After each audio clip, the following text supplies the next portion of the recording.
So we were discussing about calcium homeostasis last time, जो कि parathyroid gland का काम है। पैराथायरॉयड हार्मोन रिलीज कराती है और कैल्शियम की क्वांटिटी को बढ़ाती है। उसका अपोजिट एक्शन करता है कैल्सिटोनिन, और थायराइड के साथ में रहता है विटामिन डी, जो कि कैल्शियम क्वांटिटी को इंक्रीज कराता है by absorption. So last time we have studied that these are the three organs or three parts of the body which take part in the control of calcium. तो जिसमें bone होता है, PTH कहाँ कहाँ काम करता है, किडनी एंड इंटेस्टाइन। तो बोन के अंदर it will increase the release of calcium from the bone which is known as bone reabsorption. Then kidney में ये कैल्शियम का रीअब्जॉर्प्शन इंक्रीज करेगा, उसका एक्सक्रीशन नहीं होने देगा, and decrease the phosphate reabsorption, जिसके कारण से फॉस्फेट जो है वो ज्यादा आएगा यूरिन के अंदर। देन इंटेस्टाइन में क्या करता है, ये जो हमारा D3 है उसको एक्टिवेट करता है, तो it will be able to absorb more calcium in the GIT। तो GIT में इस तरह से एक्शन हो गया। So everything will lead towards the increase in plasma concentration of calcium। बंद कर देते बेटा, आ जाओ तुम, आ जाओ कर ले।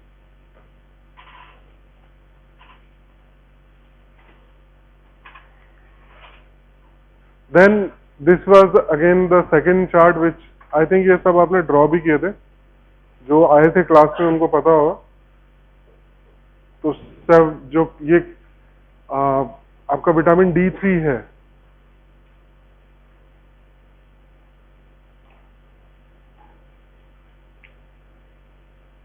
What is the full name of vitamin D3? Active form of vitamin D3 is, दो हाइड्रोक्सी होते हैं उसके अंदर, फर्स्ट 1 पोजीशन पे एंड 25 पोजीशन पे। तो 1 वाला जो होता है वो बाद में लगता है when it is activated by 1 alpha hydroxylase, और जिसको हेल्प कौन करता है? पीटीएच। यहां पे हमने देखा था कि इसका रोल,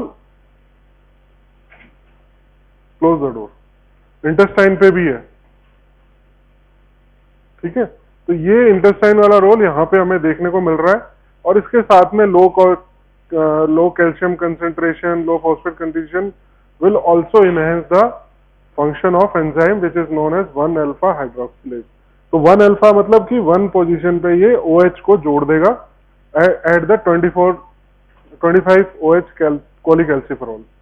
तो ये बन जाएगा 125 कोलिकैल्सिफेरॉल। फिर एक और फॉर्म है जो कि 24-25 है, इट इज नॉट एक्टिव। तो this is the active form which will help in absorption of, और ये करता कैसे है? कार्बेडिन बनाता है। कार्बेडिन जो है वो बाइंडिंग करने में हेल्प करते हैं एंड इंटेस्टाइन में कैल्शियम का अब्जॉर्प्शन इंक्रीज करते हैं।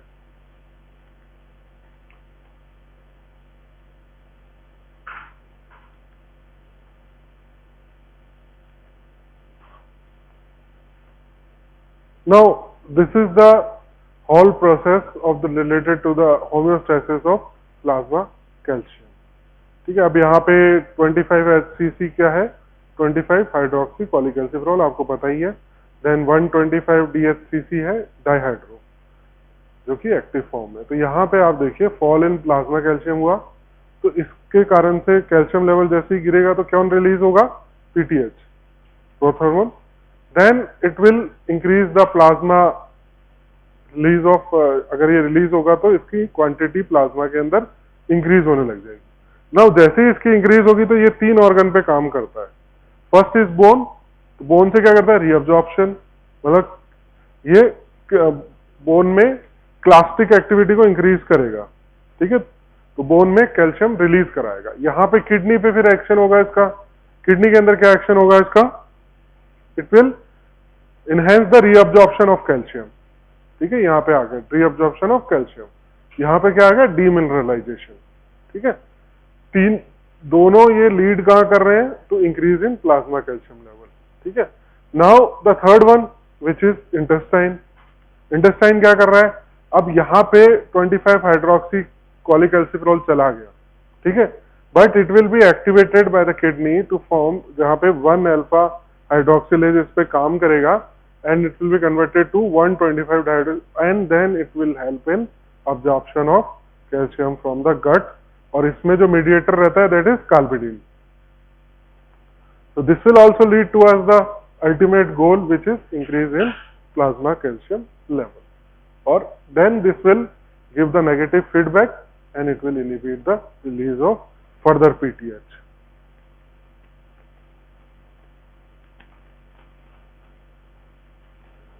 Can you draw this? इसको देखो ढंग से। अगर आपको अभी भी कोई डाउट लग रहा है इसमें कि सर ये स्टेप क्यों आया, ये कैसे हुआ, या फिर ये वाली लाइन मुझे नहीं समझ आ रही, आप पूछो, अभी पूछो। You just go through it, don't draw. अगर आपके पास सामान नहीं है तो it's okay, you just go through it, mind map.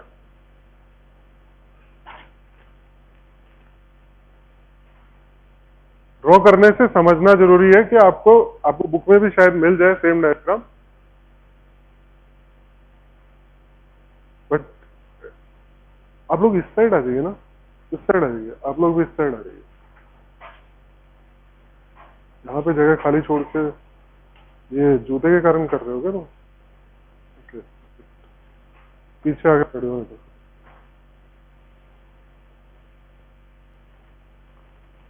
just go through it, just go through it. Draw कर लिया, it's okay. Now just go through it again. So we start with the decrease in plasma calcium level. जैसे ही plasma calcium level decrease होगा, that will be stimulation for release of parathyroid hormone. तो ये increase हो जाता है, ठीक है? Now this will go in 3 directions. It will not directly hamper the effect on the, कोई उसका intestine पे direct effect नहीं डाल रहा है वो, but indirectly it will activate the 125 DHCC, जो कि अपना डाइहाइड्रोकोलिकैल्सिफेरॉल है, इसकी क्वांटिटी को इंक्रीज कराएगा। वो भी ये किस तरह से कराता है, it will through the kidney, ठीक है? और किडनी और बोन पे इसका डायरेक्ट इफेक्ट है। बोन से ये रीअब्जॉर्प्शन करा लेगा, तो डिमिनरलाइजेशन, यहां से ये रीअब्जॉर्प्शन ऑफ कैल्शियम करेगा, मतलब कि कैल्शियम का एक्सक्रीशन है वो बिल्कुल ऑलमोस्ट नील हो जाएगा, कम कर देगा, और उसके जगह पे फॉस्फोरस का जो है एक्सचेंज चालू हो जाएगा, तो फॉस्फेटूरिया होगा, but calcium will not be there. So everything will lead to increase in plasma calcium level. एक बार इंक्रीज हुआ तो it will put a negative feedback and try to stop the release of plasma PTH.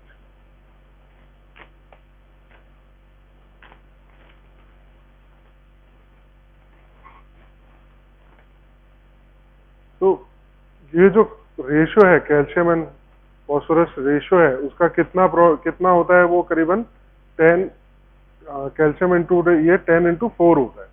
तो normally is 40, because children में you require more calcium, so it is more, around 50, and rickets मतलब there is less calcium, so it will be less than 30. So normal calcium phosphate ratio is essential for the bone mineralization.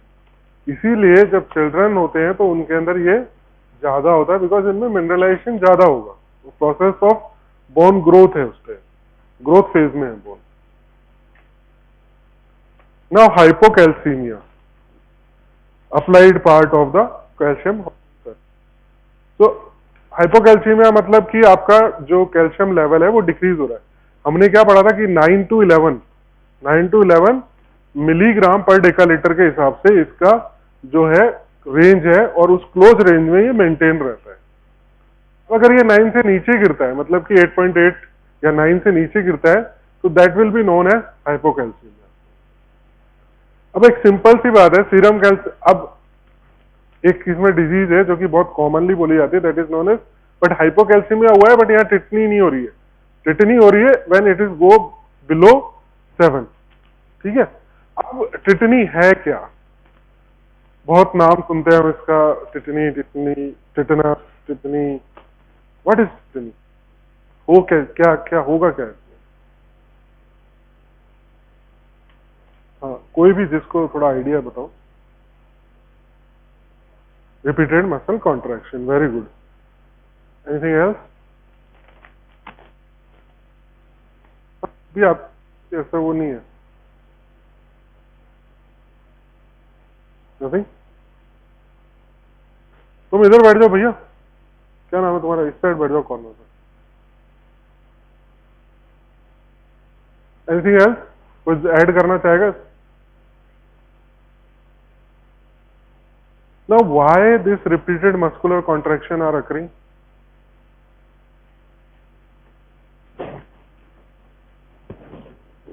Decrease in calcium, कौन बोल रहा है?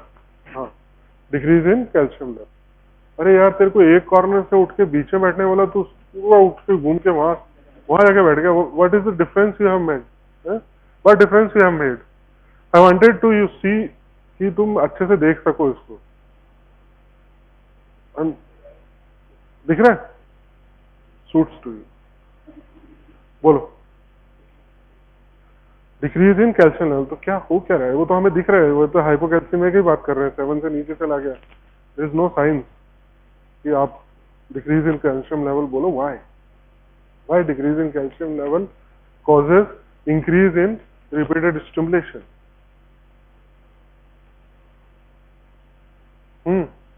देखो, जो बोलना है स्पष्ट बोलो। कोई यहाँ पे तुमको कुछ बोल नहीं रहा। अगर तुम्हारे को कोई कोई वो भी है कि भाई मलाल है दिल में, वो भी बोल सकते हो, सर के प्रति या फिर क्लास के प्रति या कैल्शियम के प्रति, कि तू कैल्शियम है ही क्यों? तो तू नहीं होता तो आज ये क्लास नहीं होती है, और कुछ होता है यार। Why the reason, physiology is why. It's not a nerve or a bone which is going this way, so it will go this way. ठीक है, ऐसा ही बनाया गया। ठीक है, वो यहाँ पे समझना जरूरी है कि टिटनी है। ठीक है, तो इसमें हमने ये देखा टिटनी के अंदर रिपीटेड या मसल कॉन्ट्रैक्शन बहुत जल्दी इवोक हो जाते हैं। टिटनी के अंदर आपके अगर तेज हवा भी लगेगी तो फेस पे आपके टीचेस चालू हो जाएंगे, मसल कॉन्ट्रैक्शन चालू हो जाएगा।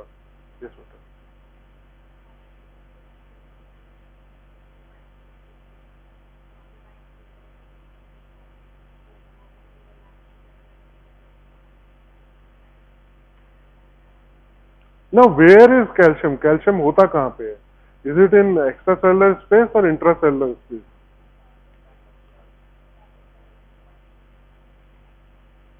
अरे यार, it is more in extracellular space. If you see the distribution of iron, तो ECF में आपको कैल्शियम मिलता है। Yeah, it is in sarcoplasmic reticulum, that is totally fine. But इसकी जो क्वांटिटी है, सोडियम और कैल्शियम बाहर होते हैं, क्लोराइड एंड पोटेशियम अंदर की साइड ज्यादा होते हैं सेल के। ठीक है, तो यहां पे प्रॉब्लम क्या होगी कि कैल्शियम डिक्रीज हो रहा है। कैल्शियम डिक्रीज होने से क्या हो रहा है? बाहर का जो पॉजिटिव चार्ज है, because we know that outside is positive, inside is negative, because inside there are so many proteins are there is DNA material, everything is negatively charge.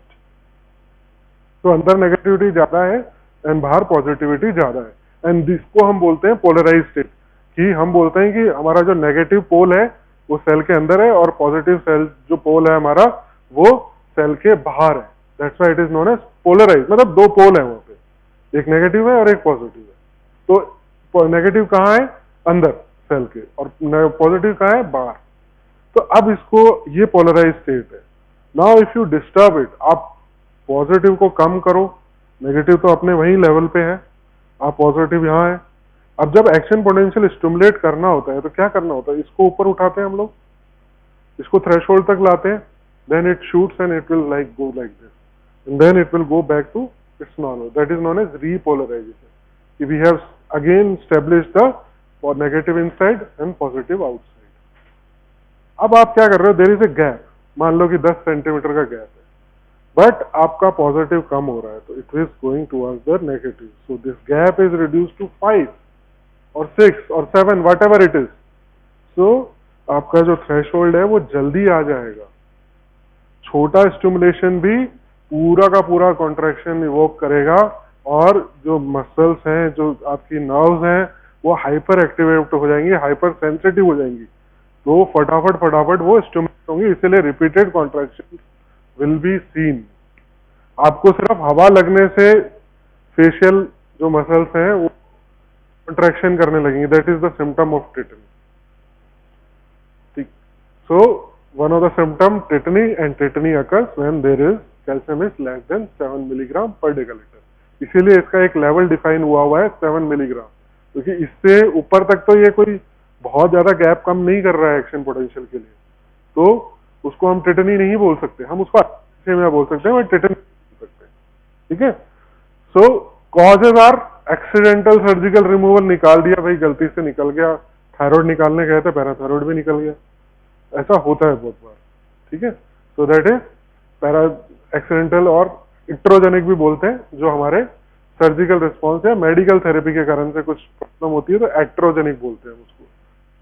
Then pseudo hypothyroidism, lack of response, मतलब कि जहां इसको activate करना था, PTH को जो काम करने थे या जो भी था वो नहीं हो पा रहे, तो उसके कारण से सूडो हाइपोथायराइडिज्म हो जाएगा। जैसे कि रीनल जो सिस्टम है वो रिस्पॉन्स ही ना करे पीटीएच को, है ना, तो नहीं तो आपका D3 बन पाए, आपका कैल्शियम का रीअब्जॉर्प्शन हो पाएगा। देन कोई रीनल डिजीज हो, again that renal system will affected. Liver disease हो तो आपका बनना बंद हो जाएगा। विटामिन डी डेफिशिएंसी हो तो अब्जॉर्प्शन इफ डिफेक्टिव हो जाएगा कैल्शियम का। तो all these condition will lead to decrease in quantity of calcium. Malabsorption syndrome, again absorption. Renal rickets, मतलब कि रीनल डेफिशिएंसी के कारण से रीनल एक्सक्रीशन जो कैल्शियम है वो बहुत ज्यादा हो रहा है, लीक हो रहा है calcium, and there is no reabsorption of calcium, तो करेगी, तो डेफिशिएंसी होने के कारण से रिकेट्स हो सकता है। क्योंकि बोन है रिकेट, ऑस्टियोमलेशिया तो पढ़ा होगा आपने, प्रोटीन एनर्जी माल न्यूट्रिशन में आता है। ऑस्टियोपोरोसिस, देन अगेन अगर आपका बोन लूज हो जाता है that will lead to osteoporosis, old age में होता है। Now clinical feature of tetany, neuromuscular irritability, spasm, laryngeal spasm lead to death, convulsions, muscular cramp, so everything becomes more excitable, तो उसके कारण से स्पाज्म हो सकता है। भाई laryngeal spasm हो गया मतलब नहीं दे पाओ,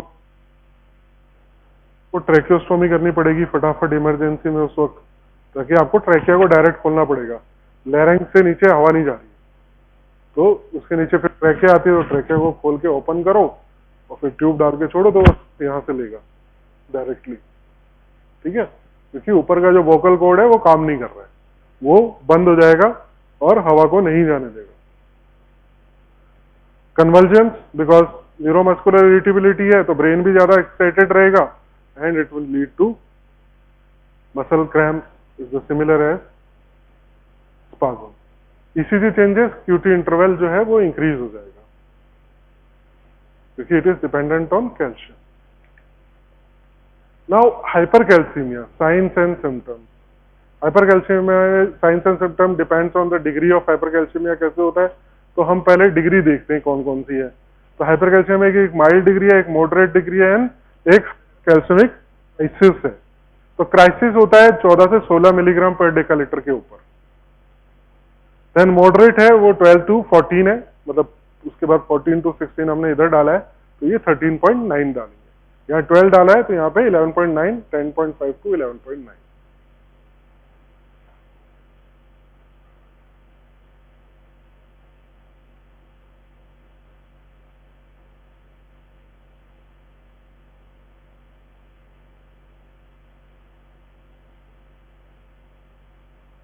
तो these are the different levels.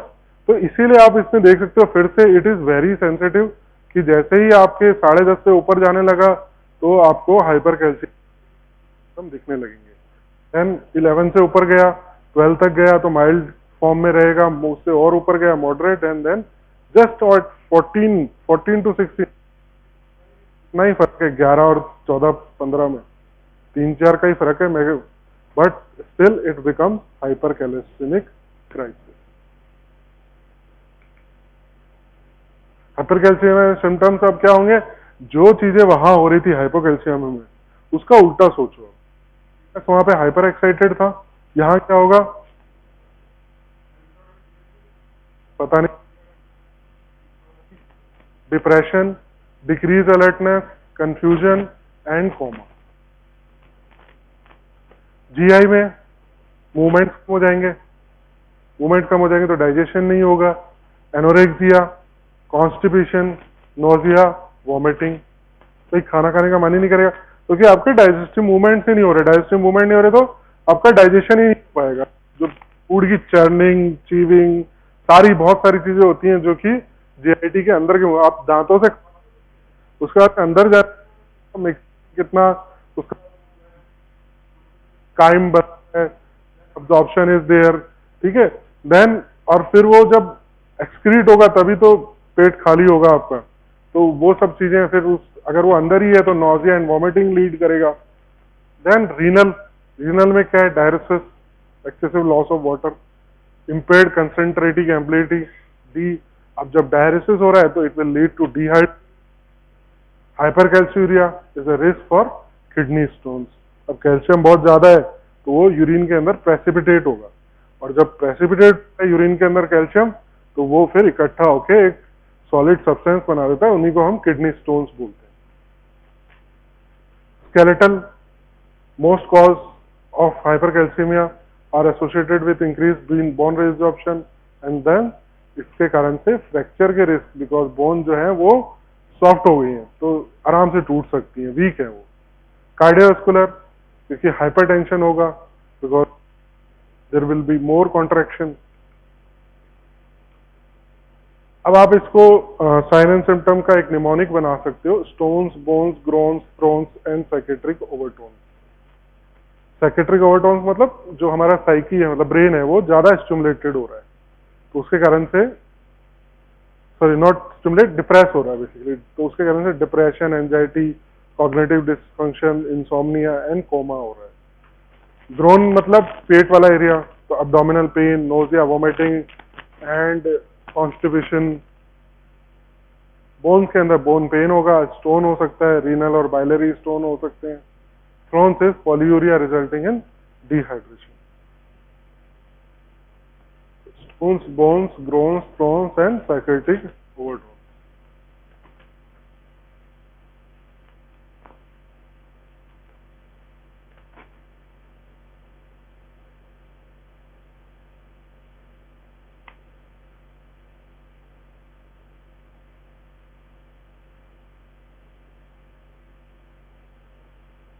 लिख लिया सबने?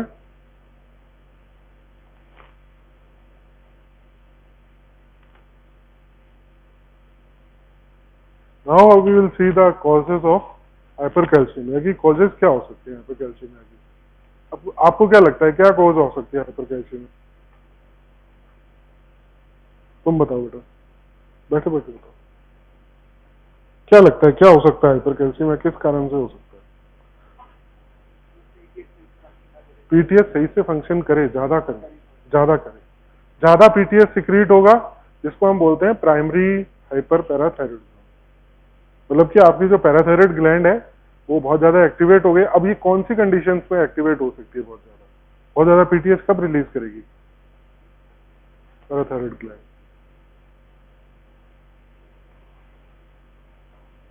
बोलो बोलो।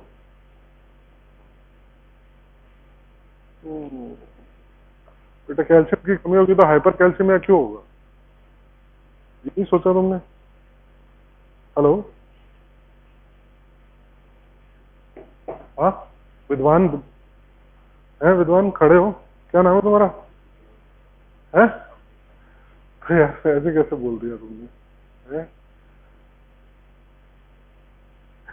बैठ तो यार क्या रीजनिंग दिया। अब बताओ दूसरी रीजनिंग बताओ क्या हो सकता है, वो तो नहीं होगा जो तुम बोल रहे हो। Tumour, very good. So hyperplasia हो जाए ग्लैंड का, या फिर there is a cancerous condition.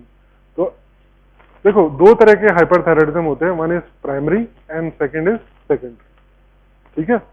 Primary का मतलब है कॉजेटिव फैक्टर है वो पैराथायराइड ग्लैंड के अंदर है, तो मोस्टली पैराथायराइड ग्लैंड के अंदर है तो मतलब कि कैंसरस कंडीशन ही होती है ज्यादातर, ठीक है। एडिनोमा, हाइपरप्लाजिया या फिर नियोप्लास्टिक सिंड्रोम, इस तरह की चीजें। और सेकेंडरी मतलब कि इट इज ऑलवेज, ये जो डेफिनेशन है इसी तरह वर्क करती है। प्राइमरी मतलब जिस चीज की हम बात कर रहे हैं उसके अंदर कोई प्रॉब्लम हो, और सेकेंडरी मतलब कि उसके अंदर प्रॉब्लम नहीं है, कहीं और प्रॉब्लम है, but leading to the symptoms of hyperparathyroid और whatever it is we are talking about तो प्राइमरी और सेकेंडरी में हमेशा डिजीज के अंदर यही फर्क होता है। तो यहाँ पे हम हाइपर पैराथायरॉयडिज्म की बात कर रहे हैं, तो वो पैराथायरॉयड जैसे सिम्टम्स प्रोड्यूस करेगा और वो कैल्शियम के लेवल को बढ़ा देगा। तो हार्मोनल हो सकता है, नॉन हार्मोनल हो सकता है एंड ड्रग्स के कारण से हो सकता है। तो हार्मोनल के अंदर हमारे पास है primary hyperparathyroidism, hypervitaminosis B and paraneoplastic syndrome.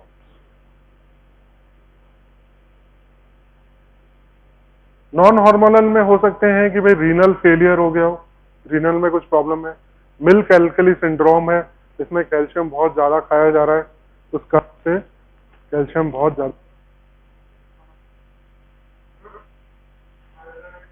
Lithium and other, ये कैल्शियम के लेवल को बढ़ाते हैं बाय ऑब्स्ट्रक्टिंग देयर एक्सक्रीशन।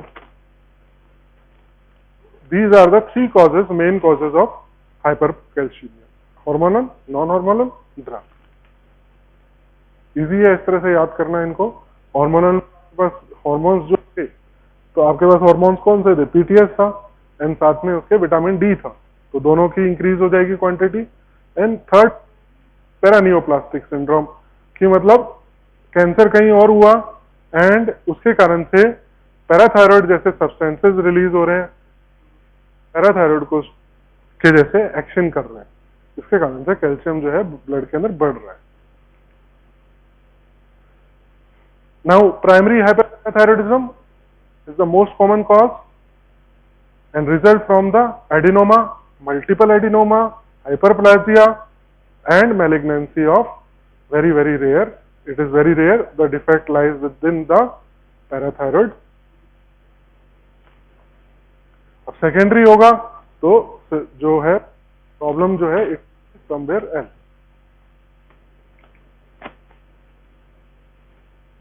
अब इसके कैरेक्टर्स क्या होते हैं? It is characterized by hypercalcemia and phosphate का लेवल जो है वो डिक्रीज होएगा। PTH obviously above the normal range रहेगा। हाइपरकैल्सूरिया, यूरिन में कैल्शियम आना शुरू करेगा। Increase risk of fractures because bone are weak, increase risk of calcium precipitate करेगा तो स्टोन बनेंगे। And seldom causes extreme hypercalcemia unless confused by the renal failure, dehydration etcetera. तब तक तो ये चलता रहेगा, बट अगर कोई और इसके साथ प्रॉब्लम हो गई तो it can lead to crash.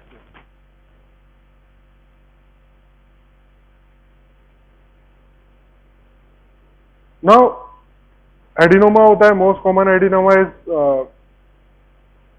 इसका कॉज जो है सबसे पहले sporadic adenoma most common cause है। देन मैन करके एक सिंड्रोम होता है जिसमें मल्टीपल एंडोक्राइन नियोप्लाजिया होता है।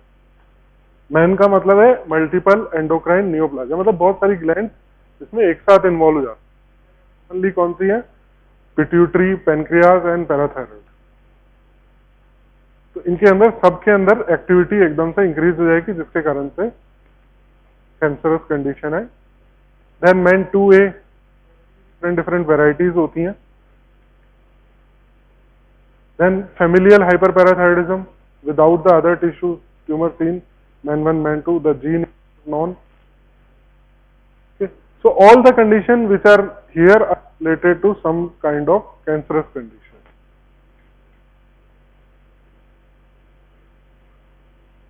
तो इसमें ट्रीटमेंट किस तरह से करेंगे हम? अब ग्लैंड को निकाल सकते हैं। तो टिपिकल पैराथायरॉयडेक्टोमी इज क्यूरेटिव, ये मोस्ट कॉमन जो ट्रीटमेंट है वो यही चलता है अंदर। एंड इसमें कोई मेडिकेशन नहीं है जिससे कि हम ट्रीट कर सकें। Some patients can be watched, no clinical consequences, fracture stones नहीं है तो उनको आप डिहाइड्रेशन अवॉइड करो, डाइटरी कैल्शियम दो, ठीक है।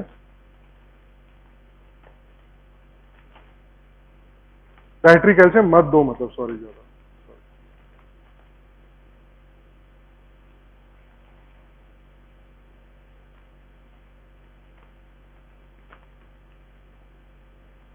तो हाइपर विटामिनोसिस डी हो सकता है, excess take of vitamin D, लेटेटी हाफ, प्रोडक्शन इसका ज्यादा होने लग जाए, यूजुअली एसोसिएटेड विद ग्रेनुलोमा और abnormal lymphoid tissues not regularly by the PTH और कैल्शियम। क्लिनिकल कैरेक्टरिस्टिक्स अगेन इसमें हाइपरकैल्सीमिया रहेगा, बट आपका जो पीटीएच है वो उतना ज्यादा नहीं बढ़ेगा, वो सप्रेस्ड होगा, क्योंकि पीटीएच किससे रेगुलेट होता है? कैल्शियम के कंसेंट्रेशन से। तो कैल्शियम कंसेंट्रेशन यहाँ पे ऑलरेडी ज्यादा है, तो वो नेगेटिव फीडबैक देके पीटीएच की क्वांटिटी को कम कर देगा। बट प्रॉब्लम पीटीएच में नहीं है, बिकॉज पैराथायराइड में नहीं है, it is related to vitamin D. तो अब्जॉर्प्शन जो है वो कैल्शियम का ज्यादा होने के कारण से हाइपरकैल्सीमिया बना रहेगा, बट पीटीएच का लेवल डिक्रीज होगा। तो ये आप डिफरेंशियल डायग्नोसिस कर सकते हो फ्रॉम द, ये पैराथायराइड के कारण से हो रहा है या फिर विटामिन डी के कारण से हो रहा है, तो वहां पे आपको पीटीएच लेवल देख के आपको आइडिया लग सकता है। साथ साथ में increase level of 125 dihydroxy polycalciferol आपको मिल रहा है, तो these are indication of hypervitaminosis. Sources हो सकते हैं डाइट, देन ग्रेनुलोमा, वो mostly associated with TB. India के अंदर हमारे it is most common cause is TB,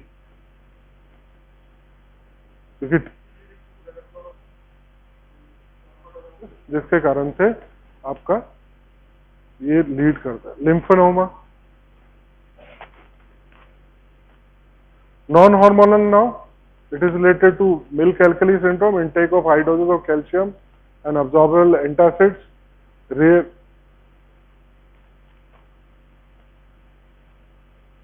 renal failure में हो सकता है। Then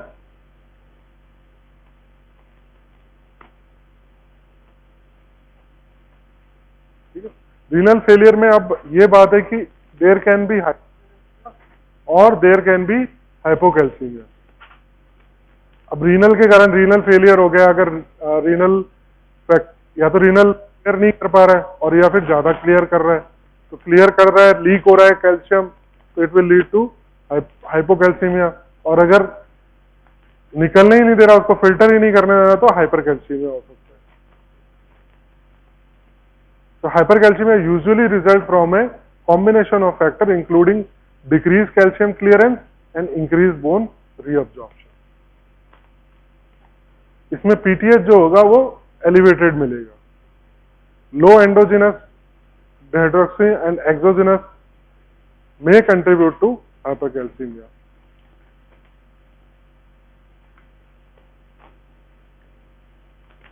Now the drugs which are related are thiazide. Thiazide is diuretic. Thiazide क्या होता है कि हम लोग यूज करते हैं कि हाइपरटेंशन के केसेस में यूज करते हैं, बिकॉज इट डिक्रीजेज ऑफ और द फ्लूइड ऑन द, तो फ्लूइड का लोड कम होने से आपके ओवरऑल जो कार्डियोवास्कुलर सिस्टम है उसके ऊपर लोड कम हो जाता है। तो these are the diuretic.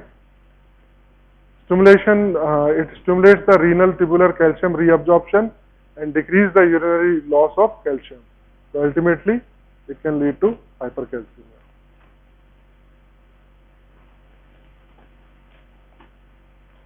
And it is more likely in the combination with, अगर कोई renal disease हो या फिर first degree जो primary hyperthyroidism, वो जो parathyroidism है उसके कारण से हो, तो ये ज्यादा, मतलब ये ड्रग आपको फिर लेनी ही नहीं चाहिए because it will lead to hypercalcemia.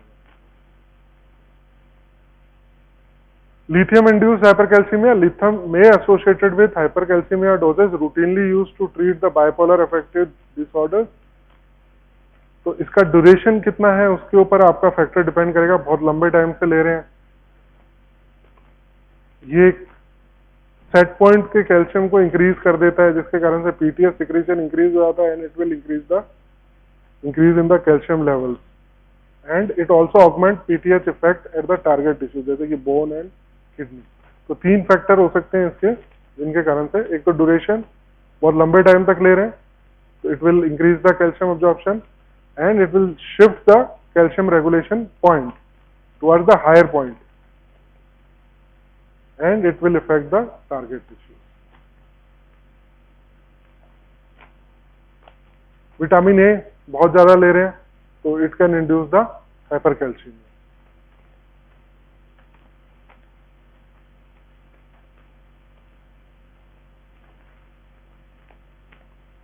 Now hypocalcemia के अंदर आप एक चीज याद रख सकते हो, निमोनिक जिसका नाम है कैट्स गो नम। जो सिम्टम्स है हाइपोकैल्सीमिया के, because it causes hyper stimulation, total calcium नहीं निकाल सकते। क्या हो रहा है यार, उधर बातें क्यों कर रहे हो तुम लोग? तो mnemonic is cat go numb, convulsion, arrhythmia, tetany and numbness, paraesthesia in the hands, feet and around the mouth. So these are the symptoms which can be seen in hypocalcemia, and this is caused by because the neuromuscular symptom of hypocalcemia are caused by the positive bathmotropic effect due to decreased interaction of calcium with the sodium channel. Since calcium blocks the sodium channel and inhibit the depolarization of nerve and muscle fibers, reduce calcium, lower the threshold for the depolarization. So depolarization is very easy to achieve, and that will cause the convulsion, arrhythmias. ये सारी की सारी चीजें, ऐसे convulsion है, arrhythmia. Convulsion is hyperstimulation of brain. Arrhythmia is hyperstimulation of SA node, AV node. पूरा का पूरा conduction system जो है वो ज्यादा काम करने लगेगा. More beats, more rate, more rhythm. Tetany, again the muscle contractions, and numbness and paresthesia in the hands and the feet around the mouth. तो बहुत ही इसका एक इंडिकेटिव सिम्टम होता है कि माउथ के चारों तरफ कुछ फील नहीं हो रहा। पेशेंट आके आपको कंप्लेन कर सकता है कि सर मुझे यहाँ पे मुंह के चारों तरफ कोई सेंसेशन नहीं है, वो उसको सबसे पहले नोटिस होता है, because this is highly sensitive area, and अगर यहाँ पे सेंसिटिविटी नहीं है तो उसको बहुत जल्दी पता चलता है। This is the indicative symptom of hypocalcaemia.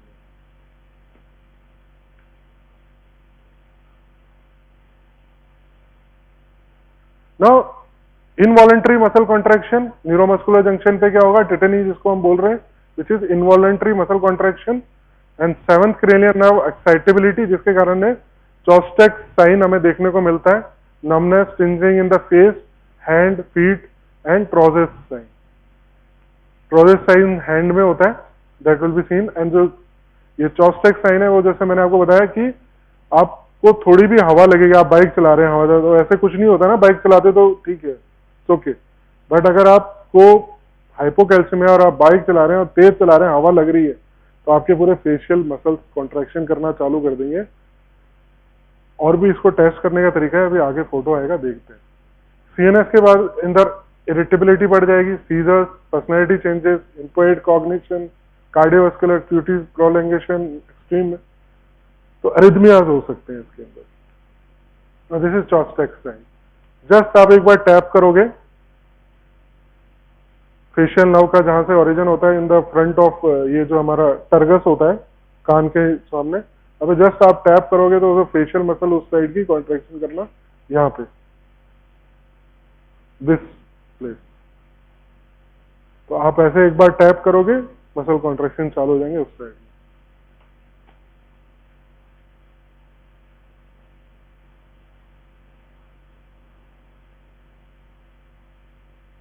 तो that is positive Chvostek sign. This is Trousseau's sign, जिसके अंदर पूरा कार्पोपेडल स्पाज्म बोलते हैं इसको बेसिकली।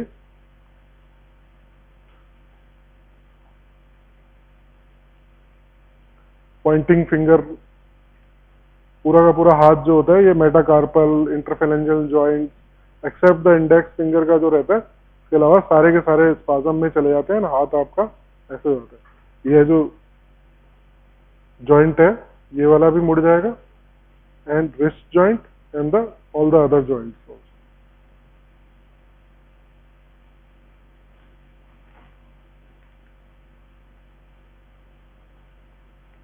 ना हाइपोकैल्सीमिया का जितने भी कॉजेज हैं वो सारे के सारे हाइपरकैल्सीमिया के उल्टे जाते रहेंगे, जिसमें आपके dietary deficiency, रिकस ओस्टोमलेशिया, organ dysfunction, GI माल अब्जॉर्प्शन, रीनल लॉस, और अब इसमें आप, और सर्जिकल तो था ही, अभी अपन ने बात करी थी, उसके साथ में एक हो सकता है ऑटोइम्यून, ग्लैंड डिस्ट्रॉय हो गई ड्यू टू एंटीबॉडीज। सूडो मतलब कि पीटीएच की जो है रेजिस्टेंस आ गई, जैसे आपने इंसुलिन ना होगा कि बॉडी के अंदर रिलीज हो रहा है but it is not able to function, तो that is known as insulin resistance. क्यों? क्योंकि जो उसके रिसेप्टर्स हैं वो काम नहीं कर रहे हैं।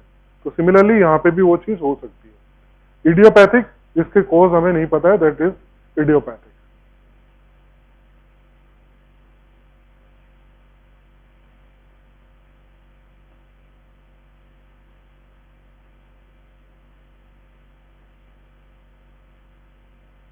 तो मोस्ट कॉमन इसका वही है पोस्ट सर्जिकल, क्योंकि थायराइड बहुत निकालना पड़ता है। तो थायराइड के साथ में, because it is closely linked और बहुत ज्यादा एनाटॉमिकली स्ट्रक्चर दोनों लिंक्ड होते हैं, तो ये बहुत बार निकल जाता है उसके साथ में।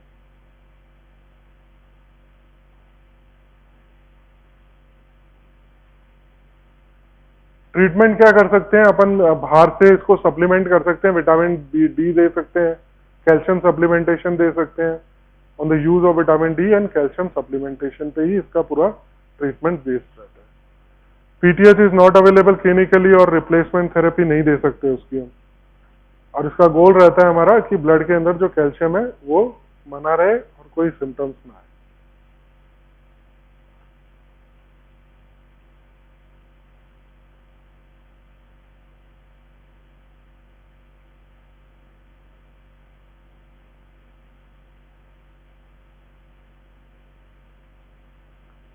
तो hypocalcemia can be related to the hypovitaminosis D.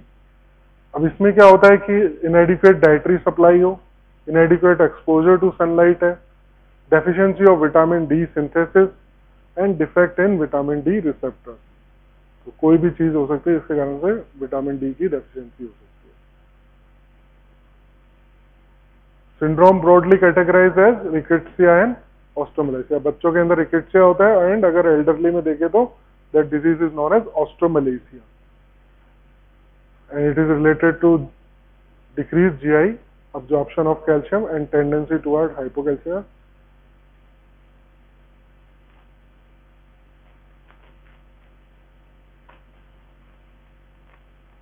अब सेकेंडरी हाइपरपैराथायरॉयडिज्म में नहीं जाएंगे, छोड़ देते हैं। Now what is the difference between the primary versus secondary? तो प्राइमरी वर्सेस सेकेंडरी में आपको एक चीज जो मोस्ट इंपॉर्टेंट है वो है लो और the normal level of blood calcium.